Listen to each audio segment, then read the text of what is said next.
মুখ্যমন্ত্রীকে এর আগে বলেছি, বোধহয় আপনারা জানেন, এইটা একটা খুব ঘোরতর অন্যায় হচ্ছে।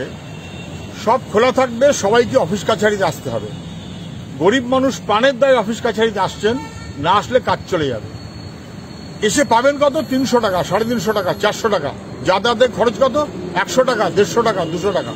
তো চলতে পারে?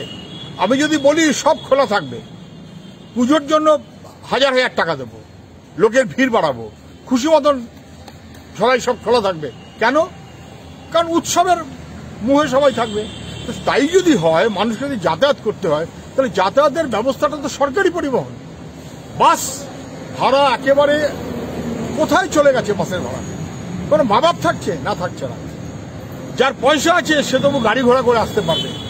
সাধারণ নিম্নবিত্ত গরিব মানুষগুলো যারা কাজের জন্য সন্ধানে কলকাতায় যাদের আসতে হচ্ছে প্রাণের দায়ে, তারা আসবে কিসে? সরকারের দায়িত্ব আছে কিছু? কেন সরকার বলতে পারল না যে নীতি নিয়ম মান্য করে ট্রেন চালানো হোক, 10টার জায়গায় 20টা ট্রেন চালানো হোক, তাহলে ভিড় কমে যাবে? সরকার উল্টো বলল, না না, 10টার জায়গায় যেন 2টো ট্রেন চলে। তার মানেটা কি?